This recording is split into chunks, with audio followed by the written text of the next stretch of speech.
Do you have an update on Floyd and Connor?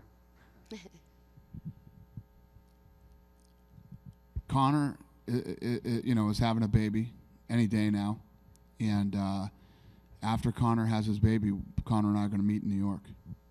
Is it close? And then we'll go from there. No, we're not close. We're not close. Still better chance of you being the backup quarterback? Yeah, no. I think there's a better chance of it happening than me quarterbacking, but I see this fight happening. I see this fight happening. There's just Connor wants it and Floyd wants it, and I've said many times, Connor's done a lot. He's stepped up in big fights for this company and for me and for Lorenzo, and I can't deny him this fight. Is September still possible? What I would like to clarify is all the bullshit about the 80-20 split. Jeff Mayweather, come on, Jeff. Me and Jeff go way back. Jeff, are you the spokesman now for fucking Team Mayweather? And Bob Arum, you piece of shit, fuck you too. What do they know about this fight? You know what they know about this fight? Nothing. Okay? Believe me, we have had preliminary talks with Connor, and I'm in a good place with Connor, and we're gonna meet in New York when he has this baby. Is September still possible? I don't know. The thing is the longer it takes, for us to come to an agreement, I think the longer it's going to take to negotiate with the Mayweather team. Because I know all the talk of A side, B side, and all this stuff. Listen, of course, everything that I say is going to come off bias because he's my guy, but you guys judge. Is Conor McGregor not a massive star?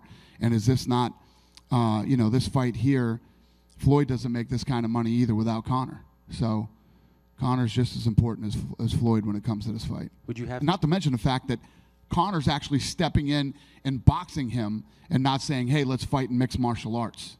Would you have to deal with Showtime too to get this done? I don't think so, no. It would be separate? No, Mayweather's team would have to deal with them.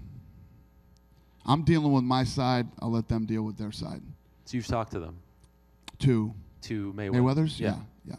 I've been talking to him for a while now. You good? Hey, thanks for the support. And again, all the people in Buffalo and all the Buffalo media, I really appreciate you. Thank you. I just had a question for both you and Dana and Cynthia. Cynthia, great performance tonight. I just wanted to get your thoughts on how the fight went and how you felt to be on the main card of a pay-per-view. And then Dana, I just wanted to get your thoughts. Another great strawweight fight tonight. And I just wanted to get your thoughts on, it's a few years old, how the strawweight division has evolved in its success. Yeah, the division continues to get stronger. So many talented women in this division. And, I was telling her tonight, there's been times in my career where, one night I was sitting there and these two women fought. And when the fight was over, I told one of my guys, I said, when she gets done showering and when she's ready, would you have her come sit out here? And she sat out there and watched the rest of the fights with me. It was Joanna Jędrzejczyk. First time I ever met Conor McGregor. I called Lorenzo and I said, man, I don't know if this guy can fight, but if he can even throw a punch, he's going to be a fucking rock star. And I've had Ronda Rousey. I had a 45-minute meeting with her and decided to do women's MMA. And I feel pretty strongly about this one too. And I think her performance was awesome tonight. I love the way that she eats pressure. Her first time she ever came into the UFC, we bumped her up to the main card, and she performed very well. And then tonight she goes in there with a bigger, stronger, woman with the reach who had a lot of experience, and she conducted herself as the badass that she is. So I'm very impressed with her performance, and I'm a fan. Thanks, Dana. Congratulations, Cynthia. Thank you so much. Last one for you, Dana, just here in the front. Hey. Caitlin Shigegan was talking to us tonight again about the flyweight division. Just while we're on the topic of women's divisions, is that something in the pipeline?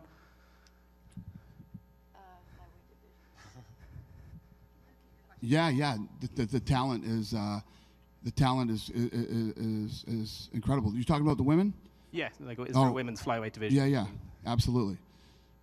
I need a translator for you, my friend. Are you planning to add it? Am I gonna add that division? Yeah, is that probably not? No. Is there any reason why, or? I just don't want to. Okay, and then I'm kidding, but it's deeper than that. But yeah, we're not ready for that. And Cynthia, yesterday was obviously a very stressful day. You weren't sure what was happening. What was the last 24 hours leading up to the fight like for you? I mean, it was definitely crazy, but I just Just for the record, not to jump in here, when I found out that they were talking about this fight being off, I called you, right, and said, this fight's happening. Don't listen to this bullshit that you're hearing. This fight's happening. I got scared, of course, for a moment, and then when I talked to Dana, he reassured me that the fight was still on, but definitely panicked a little bit at first. I was a little worried, but he reassured me that, the fight was going to happen, so everything was okay. Thanks. And I told Pearl that, too. Told them both, relax. Go back to your rooms, relax. Don't listen to any of this shit. This fight's happening. We just, from the New York State Athletic Commission, they weren't sure what was happening. That's just what we were going on yesterday morning. That's where our reports came from. Right. Well, they knew what was going on. They did. It's just one of those things. It's one of those things that the media should never jump on stuff like that. That stuff's being worked out. These are all things that happen in our daily business. That's why, thank God, most of the stuff that goes on in the office every day never gets out, because it would be an absolute nightmare. The media reporting that this fight was off, and some of the media guys that I was like, you can pick up the phone and call. Why would you report that when we didn't say it? When we say it, it's true. Thanks. Thanks. Yeah, Dana, right over here.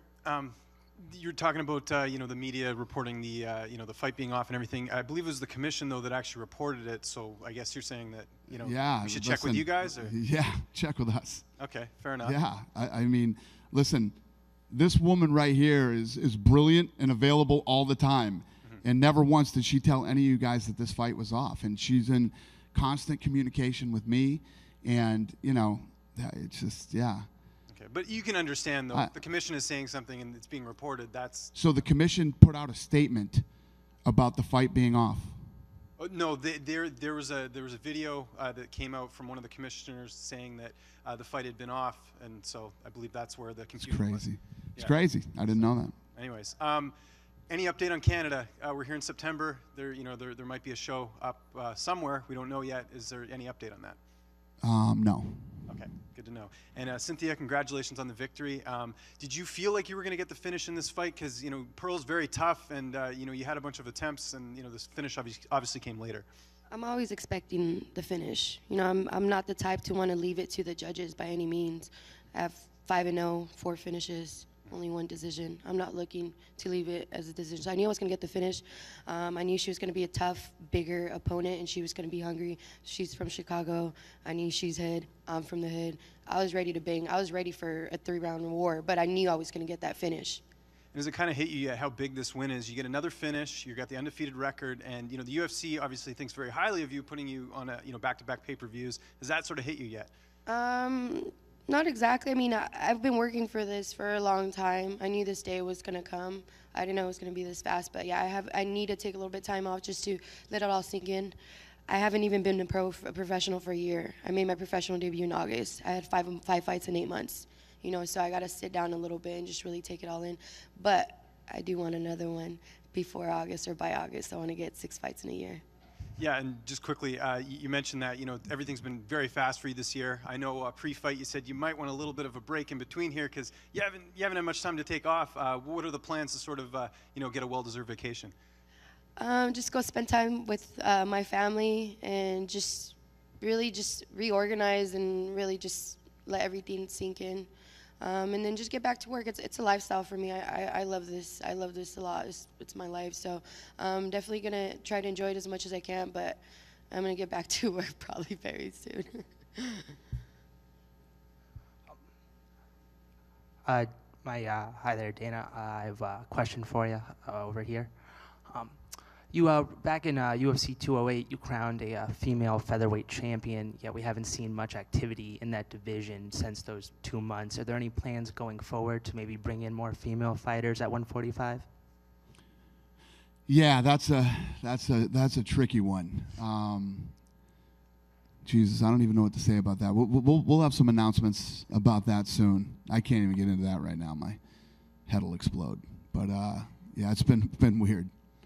I also have one question for Cynthia. The Buffalo fans seem to have really gotten behind you during the fight, really came alive for it.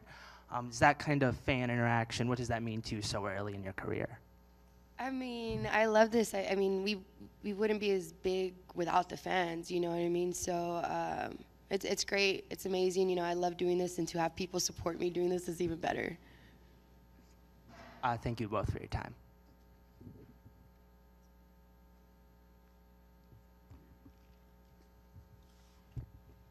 Just for Dana, with Anthony Johnson retiring now, a lot of people say, the light heavyweight division is pretty top heavy.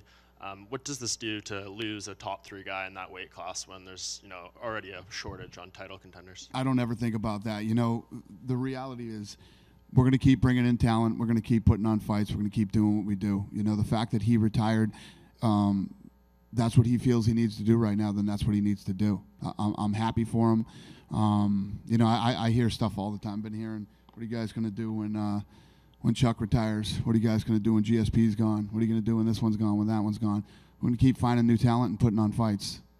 And Luke Rockhold came out tonight and said that he's been offered the fight with Anderson Silva, just waiting to see if Anderson takes it. Is that the fight you expect to happen down in Brazil? Or? I don't know. We'll see. Obviously, Anderson was willing to take on Kelvin Gastelum, who's a very tough, dangerous guy. I got to talk to Anderson. You all know, everybody in this room knows what it's like, dealing with Anderson. So, not that it's a bad thing. It's just, it's a process, and it's a process that I'm going to have to go through now. Listen, one of the things that I always respect about Anderson, he didn't want to fight Chael Sonnen again. He said, the guy's disrespectful. He's a punk. He doesn't deserve to fight me. He fought him. And there's always been times when it seemed like, Anderson steps up and Anderson fights. Anderson came in and fought Cormier at 200, He's a stud, man. He's the GOAT, and I'm looking forward to walking through this process for the Luke Rockhold fight. We'll see what happens. And just one for Cynthia. You're the first fighter since Tito Ortiz back in 2011 to fight on back-to-back UFC pay-per-view cards. Just after this, getting 2 wins, how do you kind of move forward from here? Do you want, a step up in competition? Do you want to fight it again? I know you said you want to be busy this year, but what's kind of the plan for you? Yeah, I mean, I definitely want to climb the ranks. I want to be the world champion, so hopefully I can work my way up there to that shot one day. But definitely, I'm not trying to get ahead of myself. If you go fast, I don't want to crash, so slow and steady. I did have a big year so far, but I want to be the best in the world. This is my home.